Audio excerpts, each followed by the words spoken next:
السلام عليكم ورحمة الله وبركاته.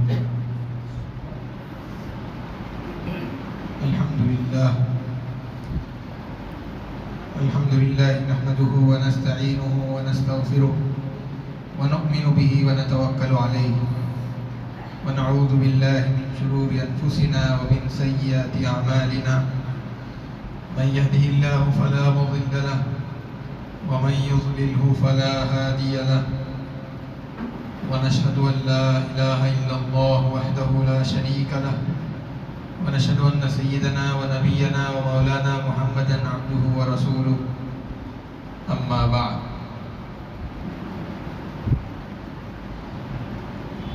أعوذ بالله من الشيطان الرجيم.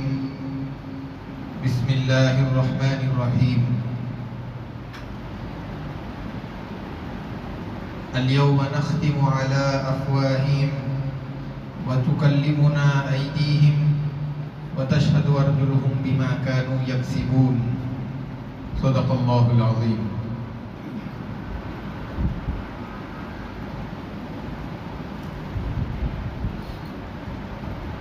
معزز سامعین اکرام،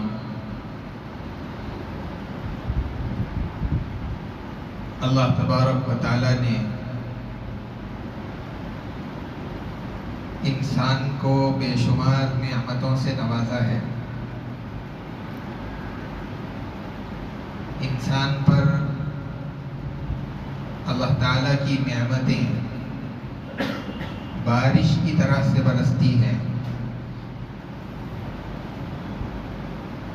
نعمتوں سے متعلق اللہ تعالیٰ نے قرآن کریم میں فرمایا، وَإِن تَعُدُّوا نِعْمَةَ اللَّهِ لَا تُحْصُوهَا. اگر تم اللہ کی نعمت کو شمار کرنا چاہو تو شمار نہیں کر سکتے.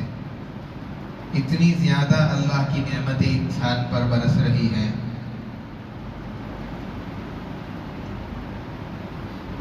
انہی نعمتوں میں سے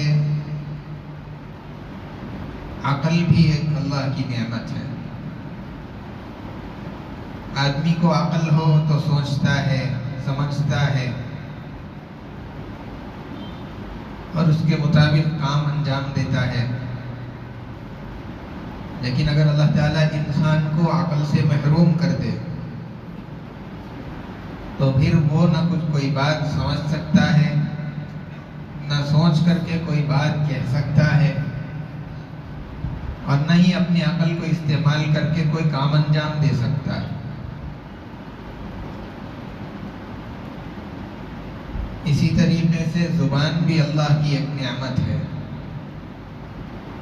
زبان کے ذریعے سے آدمی اپنے احساسات کا، اپنے خیالات کا اظہار کر سکتا ہے. اگر کسی کو زبان نہ دی جائے تو وہ آدمی اپنے دل کے اندر احساسات تو رکھتا ہوگا، اپنے دل کے اندر جذبات رکھتا ہوگا، کوئی بات کہنا چاہے گا لیکن زبان نہ ہونے کی وجہ سے نہیں کہہ پائے گا. اسی طرح آنکھ بھی اللہ کی ایک نعمت ہے. آنکھ کے ذریعے سے آدمی اپنے ماں باپ کو دیکھ پاتا ہے، بھائی بہن کو دیکھ پاتا ہے، اپنی بیوی کو، اپنے بچوں کو دیکھ پاتا ہے. اللہ تبارک و تعالیٰ نے اتنی بڑی جو کائنات بنائی ہے، اس کائنات کو اپنی آنکھوں سے دیکھ سکتا ہے. اس کے اندر پائے جانے والے خوبصورت مناظر کو اپنی آنکھوں سے دیکھ سکتا ہے. اس کے اندر موجود اللہ تبارک و تعالیٰ کی مخلوقات کو دیکھ سکتا ہے. اور جو آدمی آنکھوں سے محروم ہو وہ ماں باپ کے ساتھ رہتے ہوئے بھی اپنے ماں باپ کو دیکھ نہیں پاتا، بھائی بہن کے ساتھ رہتے ہوئے بھی بھائی بہن کو دیکھ نہیں پاتا. اس کائنات کے اندر جو مخلوقات ہے، اللہ تعالیٰ نے جو یہ کائنات پیدا فرمائی ہے، اس کائنات کو وہ آدمی نہیں دیکھ پاتا ہے. اسی لیے آنکھ یہ اللہ تبارک و تعالیٰ کی ایک بہت بڑی نعمت ہے. اسی طریقے سے ہاتھ اور پیر کا صحیح سالم ہونا یہ بھی اللہ تبارک و تعالیٰ کی بہت بڑی نعمت ہے۔ الغرض اللہ تبارک و تعالیٰ نے انسان کو بے شمار نعمتوں سے نوازا ہے۔ عزت، مال، مقام، ہر چیز اللہ تبارک و تعالیٰ کی ایک نعمت۔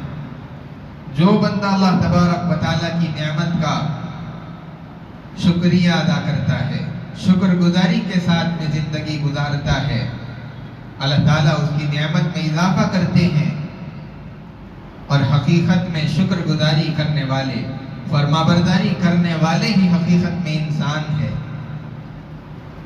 اور جو لوگ ناشکری کرتے ہیں، اللہ تبارک و تعالیٰ کی نافرمانی کرتے ہیں، تو پھر ان کی باطنی شکل مسخ کر دی جاتی ہے۔ بنی اسرائیل یہ لوگ اللہ تبارک و تعالیٰ کے احکامات کی نافرمانی کرنے والے تھے، اسی لیے اللہ تبارک و تعالیٰ نے ان کی ظاہری شکل کو مسخ کر دیا اور اس قوم کو خنزیر اور بندر کی شکل کے اندر تبدیل کر دیا تھا۔ اس طریقے سے ان کی اللہ تعالیٰ نے پکڑ فرمائی، لیکن حضرت محمد الرسول اللہ صلی اللہ علیہ وسلم کی دعائیں اس امت کے ساتھ میں لگی ہوئی ہیں، اسی لیے اللہ تبارک و تعالیٰ مسلمانوں کی ظاہری شکل کو مسخ تو نہیں کرتے، لیکن جب مسلمان نافرمان ہو جاتے ہیں، جب مسلمان ناشکرے ہو جاتے ہیں، تو ان کی جو باطنی شکل ہے اس کو اللہ تعالیٰ مسخ کر دیتا ہے۔ اللہ والوں نے جب اللہ تعالیٰ نے ان لوگوں کو باطنی صورتوں اور شکلوں کے دیکھنے کی نظر عطا فرمائی، تو اللہ والوں میں کئی ایسے نیک اللہ کے بندے گزرے ہیں جنہوں نے انسانوں کی باطنی شکل کو دیکھا ہے۔ چنانچہ حضرت احمد علی لاہوری رحمۃ اللہ علیہ، اللہ والے اپنے وقت کے بڑے بزرگ گزرے ہیں۔ وہ جب بازار میں ایک مرتبہ چلنے لگے اور بازار انسانوں سے بھرا ہوا ہے، لوگ خرید و فروخت کر رہے ہیں، ایک دوسرے اللہ والے وہاں پر پہنچے اور انہوں نے احمد علی لاہوری رحمۃ اللہ علیہ سے پوچھا کہ احمد علی، یہاں انسان کہاں رہتے ہیں؟ انہوں نے حیران ہو کر کے یہ بات کہی کہ یہ سارے لوگ انسان ہی تو ہے۔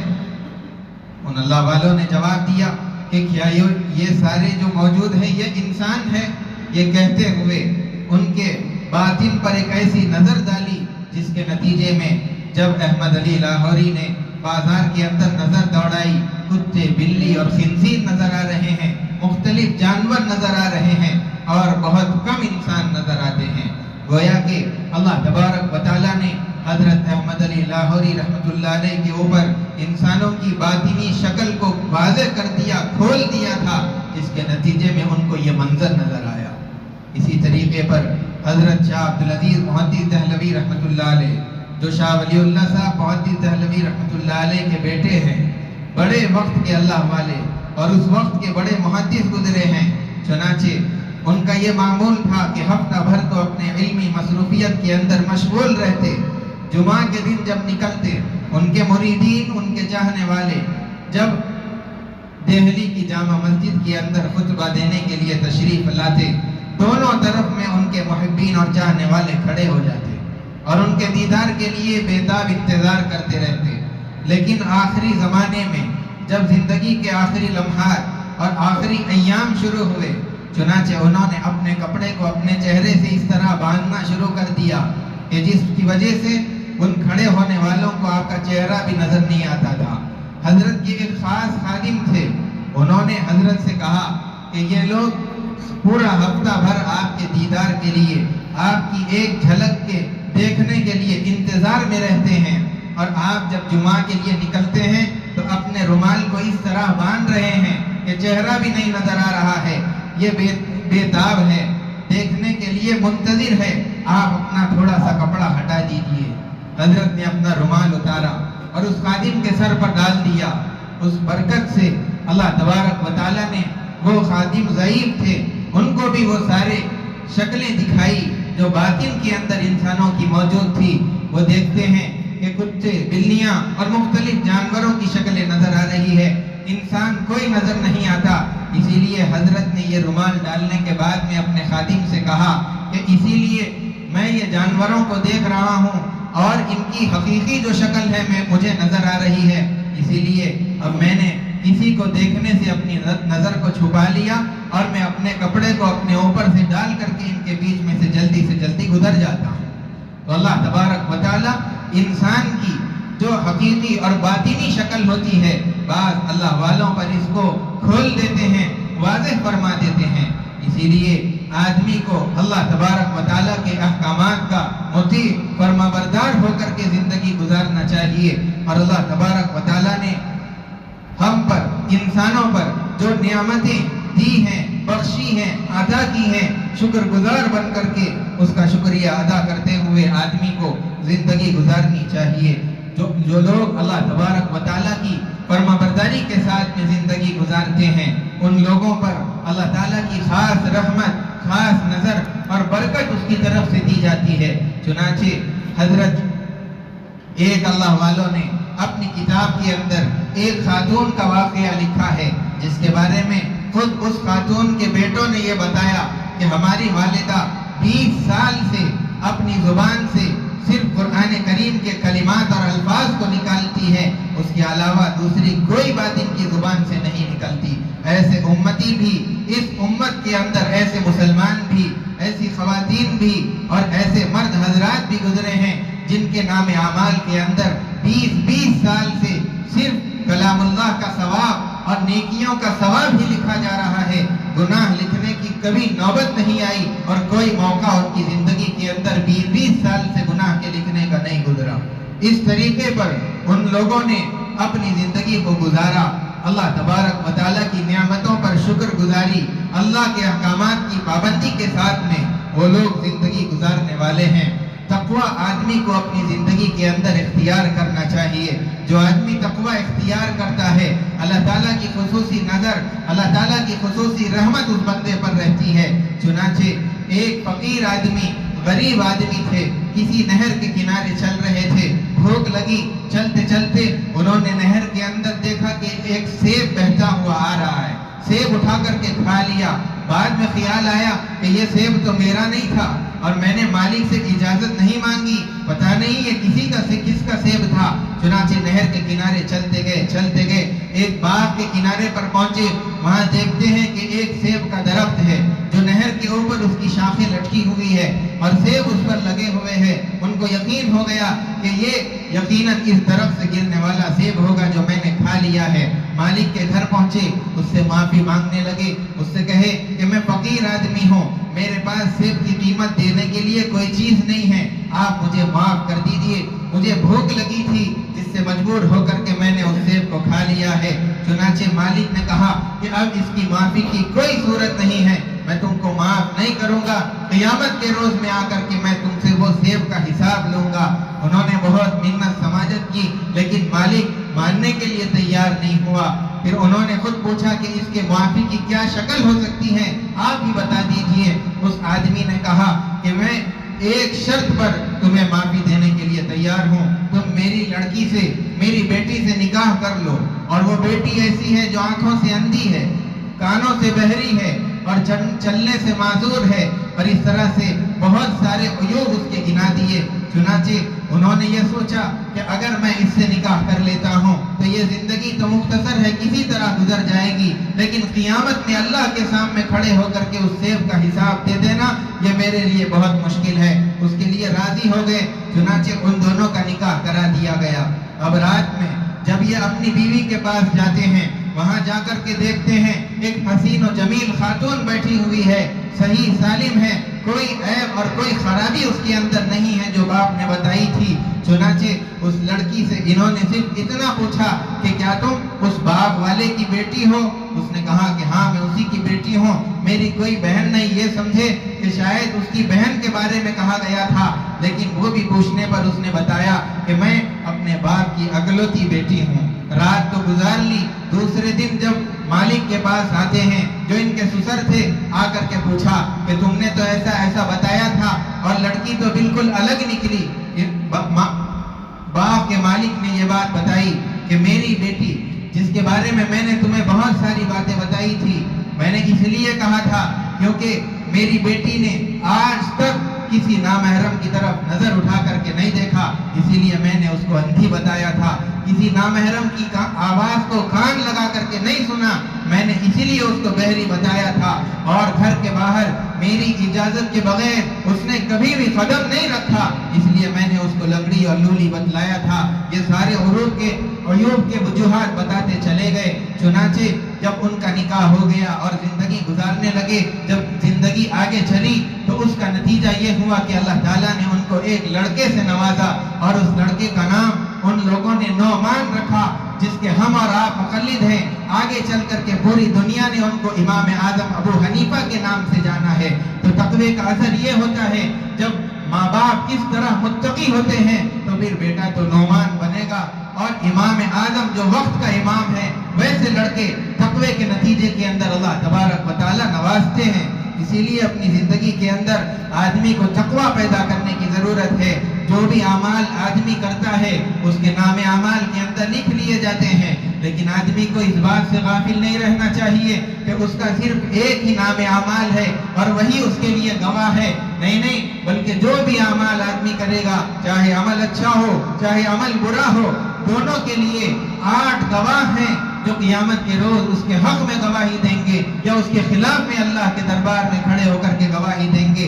سب تو پہلے تو وہ مکان جس پر رہ کر کے اس نے کوئی نیکی کی ہو یا کھڑے ہو کر کے اس نے گناہ کر دیا ہو، وہ مقام اور وہ جگہ اس کے خلاف میں گواہی دے گی۔ اگر نیکی کرے گا تو اس کے حق کے اندر گواہی دے گی۔ قرآن کریم کے اندر اس کے بارے میں بتایا گیا، یومئذ تحدث اخبارها بان ربک اوحی لها، زمین اپنی خبروں کو بیان کرے گی، اس لیے کہ اللہ تعالیٰ نے اس کو بیان کرنے کا اور خبر دینے کی طاقت اور صلاحیت اس کے اندر دے دی ہوگی۔